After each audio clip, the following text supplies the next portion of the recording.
face it, sometimes things just aren't going right and we need to learn how to modify.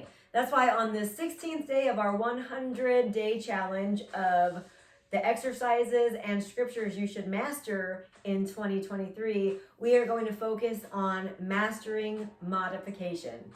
So I'm going to show you different exercises that you can and should modify if you need to. And I'm going to show you exactly how to do it.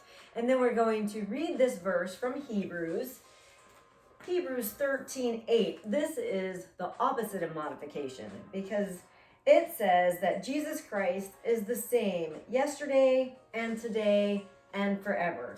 So one thing's for sure is God never changes. Jesus never changes. He's always going to be the same. He's always going to be our solid constant in our life. So no matter what's happening around us, our God is bigger than anything that's happening, and he is able to get us through all of it because he never changes. He is our solid rock. But as far as your exercise goes, there's sometimes you need to change the things you're doing. So I'm going to show you the first couple of exercises. Now this has to do with osteoporosis. Now you may or may not know that if you have osteoporosis, there's certain exercises that you should not be doing anymore. And sometimes your fitness instructor or your yoga instructor might not be aware of different exercises that you shouldn't be doing anymore if you have osteoporosis. This is why I always tell my clients and my members at the gym, you need to be your number one fitness advocate. I'm not a doctor, so never trust what I tell you, but I am a specialist with National Academy of Sports Medicine in senior exercise, corrective exercise, and performance enhancement. And I have worked with many clients with slight to severe osteoporosis, so I'm researching it constantly. So I always want to make sure that I'm giving my clients the safest exercises possible when they have osteoporosis. Now, when you think of yoga being something gentle that everybody can do, but there are some movements in yoga that you will need to modify. So the first one that you might not want to do anymore is a pigeon. Now, when people have osteoporosis, we get it in 3 different places: our wrists, our spine, and our hips. Now this pigeon pose, it will cause a lot of strain and stress on your hips. And if I do it from this side, you might be able to see it better. So here, just that pressure alone that is going into those hips, if you have advanced osteoporosis, it could actually crush your hip. So instead of doing a pigeon, a safer alternative would be to do a figure 4 stretch, this piriformis stretch like this. So you're laying on your back, your supine, which is a safe situation here because your spine is kept neutral and straight, and then you're going to cross one leg over the other, reach through, grab, inhale and exhale, and now you're doing a much safer pigeon. Okay, so another one, well, since I'm down here, we'll go into roll-ups. So once you have osteoporosis, even osteopenia, it's not recommended to do forward flexion. So if you're to do a roll-up like this, you might be putting yourself into too much stress of a forward flexion. Now, if you were to come from here and try to keep a completely flat back and just take it to here with a straight back, that would be better. But once you're going to bring it over into that forward fold right here, that is not recommended for people with osteoporosis because we are flexing your spine, and that flexion of the spine can cause a spinal fracture. So you want to stay away from that one. Sit-ups are definitely not recommended because this is going to put a lot of strain on your back. So I recommend exercises that keep your spine flat on the floor. And not only I recommend this, I learned this from all the experts in osteoporosis. So staying with your spine on the floor, things like marching, my favorite of all time exercise because it's safe and effective and it works all the way for beginners up to advanced athletes, is the dead bug. So the dead bug, you're going to have your hands and feet up in the air. You're going to draw in, use that core, and then take down one arm and the opposite leg, and then bring everything back up together again. If it's too hard to do this with your legs straight, then you can take it with your knees bent and bring it like this. So that is a much better option for a sit-up or a roll-up. All right, our next one, let me see. Oh, a seated hamstring stretch. So a seated hamstring stretch is going to do the same thing as that forward fold that you want to avoid, and that would be any kind of these. The adductor stretch, where you're sitting with your leg out like this and you're coming down like that. Any of these where you're doing like this. All of those would not be recommended anymore with osteoporosis. So what you can do again is go into supine position, and then you can take your leg here, and you can even use assistance with bands and then do more of a neuromuscular stretch as you hold on to a band. And here you can inhale and exhale. Now you're in a completely safe position for your spine because your spine is not going to be flexing at all. So this is a wonderful hamstring stretch. Your adductor, you can also do that in a supine position like this, keeping your shoulder blades down so that you're not twisting your spine. Which brings me into our next one, spinal twisting. So if you were to do this stretch here, so this is the one where you're going to cross one leg over the other, go here, and then turn around like this. That is no longer recommended if you have osteoporosis or degenerative discs. So what you can do is keep your leg one over the other and just stay facing forward without twisting behind. So if you're in a yoga class and they have you do spinal twist, you are your own fitness advocate and you can just do your spinal twist like this. You don't have to feel like you're in competition with anybody else to see how far you can turn around, because you could really injure your spine by doing that. So all of these modifications I'm showing you, they might not be given to you in your class that you go to, but you need to remember these things on your own so that when you go into a yoga class, you will keep your own spine and hips safe, and your wrists too, because then there's times where you might be on your wrist and your wrists are a little bit too weak to do things like this. So I recommend, if you're not able to do an opposite arm, opposite leg, or bird dog, which they would call it in yoga, you can use a stability ball and put that under your belly, and then that would support you so that you wouldn't have so much strain on your wrist. So that's another modification that you can do with that. Let me see what else. The cat and cow. So the cow is okay because that's bringing you into extension. But the cat, you want to be careful of like this, because that is going to put you into that flexion, which is not good for a spine with osteoporosis. So if they're telling you to do cat and cow, you could just stay here in your cow. And then the forward fold, of course, that's not going to be recommended, doing a forward fold like this, because then you're in too much flexion. So to do a flat back like this one.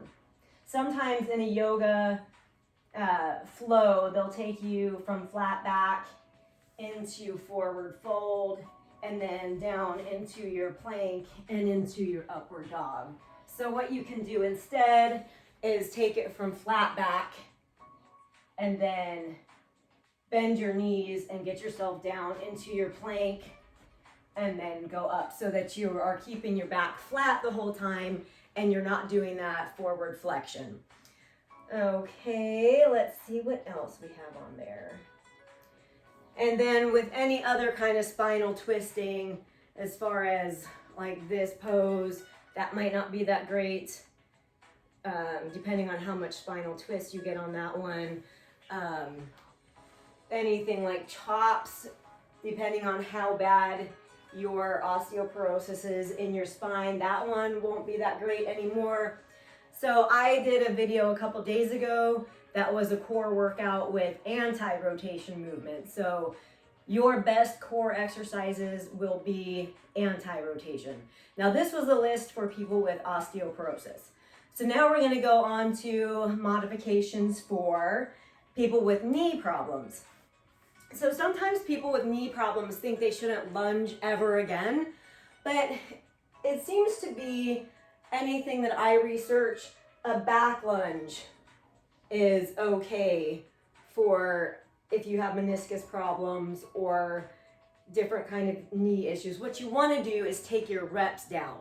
Like you might not want to do 15 back lunges anymore. You might want to go to 8, and this goes along with arthritis also. So if you have arthritis or rheumatoid arthritis especially, so you don't want to exercise and put yourself into a flare-up.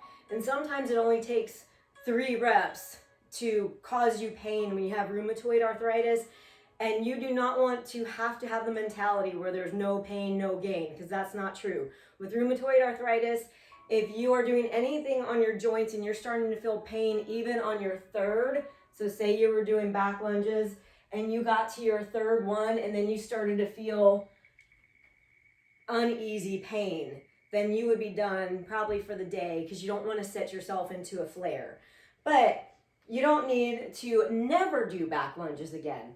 What you might want to stay away from is the forward lunge. So forward lunges put a lot more stress on the meniscus and on the muscles around the knees. So even on my back knee, I can feel it a lot more on my forward lunge, but I don't feel any discomfort on my back lunge. So you could do back lunges, you could do a static like split squat lunge. Just make sure when you're doing that, you start with your feet hip distance apart, and then you step back hip distance apart, and then go down instead of you're gonna go down like this instead of doing the balance beam. So if you're trying to go in a balance beam like that, that's gonna be harder for your balance. So just make sure your feet are hip distance apart and take it back. And then you should still be able to do some lunges because we want to keep that movement. That's a movement that we need to keep for the rest of our lives, even if it's small, because there's a lot of things we do in real life that has to do with lunging. All right, so then we have overhead press.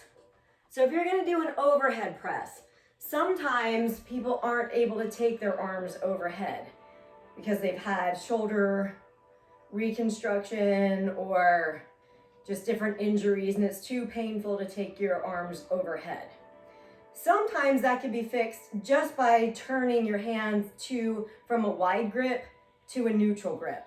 So then you would hold your weights with a neutral grip with your knuckles facing in. And then sometimes that right there can take some of the stress and the pain away. And if that is still an issue for you to go overhead, you don't need to go overhead. You can do a scaption like this. So a shoulder scaption would be, you'll stand hip distance apart. Your weights would be in your hands here, and then you're just gonna take your weights to your shoulder level and back down. So that's a shoulder scaption that's usually gentle enough for most people's shoulders if you're starting off with very light weights. So start off with 3 pounds and work your way up. So that's something that you can do if you're ever in a fitness class and they're going overhead with overhead presses, just do a scaption. And then the same thing with neutral grip with a chest press. So sometimes if you have shoulder issues, a wide grip chest press could possibly cause some pain, whereas if you just take a neutral grip instead, then with your knuckles facing each other, sometimes that will be a lot more gentle on your shoulder joints. So that's another modification to make with a chest press. So then we've got squats. Sometimes People think they shouldn't squat anymore as they get older, but again, squatting is something we need to do for the rest of our life because we go on toilets and stuff. So you want to be able to do that. So what you can do to modify your squat is just find something to sit on and something that you can press off of and practice a sit to stand. So as long as you're getting that movement pattern of sitting and standing, then you're still getting that squat pattern. So don't ever give up on your squats, just find a modification. And again, like I said with that arthritis, you might not want to go past 8 reps. If you have regular arthritis, an 8 rep range is good. And sometimes I'll tell my people, a lot of times in our classes, we're going to 10 reps because we're wanting to build muscle as we get older. So Osteoporosis and Arthritis Foundation, they both recommend lower weights because with osteoporosis, you're wanting to lift heavier weights for less reps so that you're able to lift heavier so that you can build your bone density. The Arthritis Foundation says to do less reps so you're doing less stress on your joints.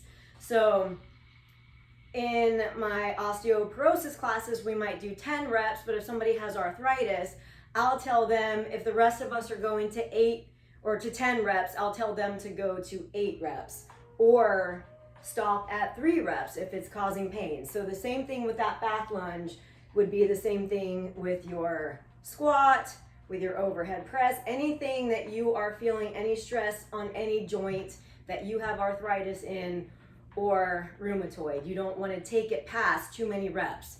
Don't ever push yourself beyond what you can do. You need to modify.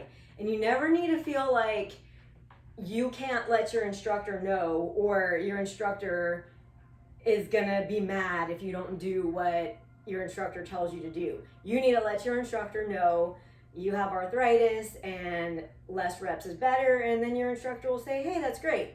So just remember, you need to modify and you need to know what things are needing to be modified and what aren't. You need to master the modification. All right, so high impact. Sometimes you might be in a class and you might like to take HIIT classes because they're fun and they just have a lot of energy, but you don't know if you are safe to do all of the moves that they do.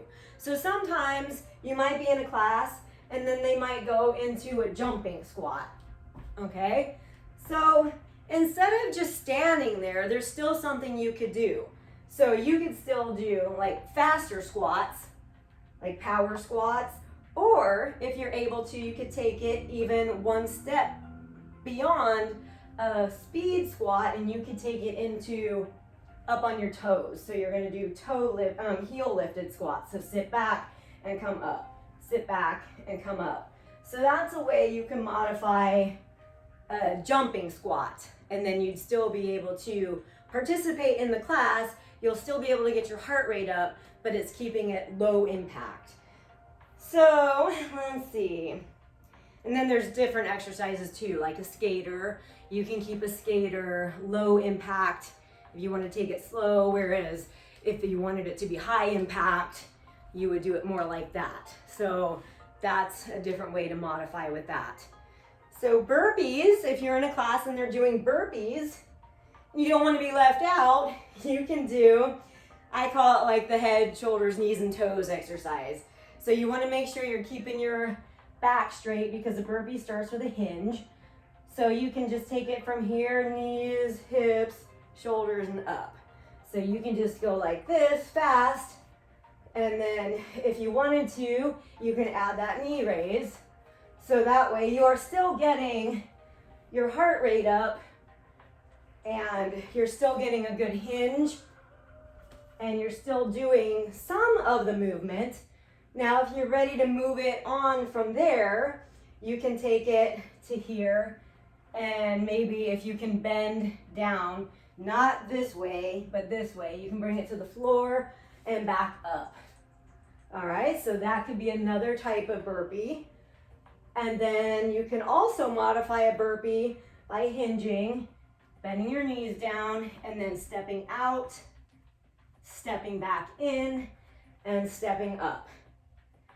So that's another modification for your burpee. Or if you wanted to, at the end of that, you can make it a little more extreme by doing the jump or the little heel lift.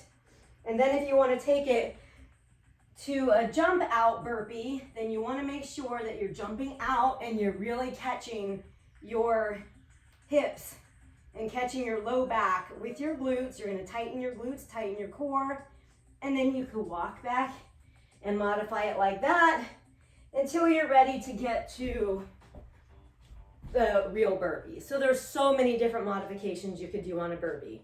And then the last one, if you are told by your doctor that you shouldn't run anymore, oh well. There's so many other things you could do besides running. You could walk. Walking's been one of the best exercises since the beginning of time. So walk, walk, walk. You could walk in all directions, walk sideways, walk backwards, maybe shuffle step, side to side, maybe line dance. We do all those kind of different walks in line dance. So don't get depressed. Don't let it get you down if you're told you can't run anymore, because walking is fun. Power walk. Walk as fast as you can. You'll still get your heart rate up. You'll still get a good workout. You can still do HIIT with walking. You can walk fast and slow, fast and slow.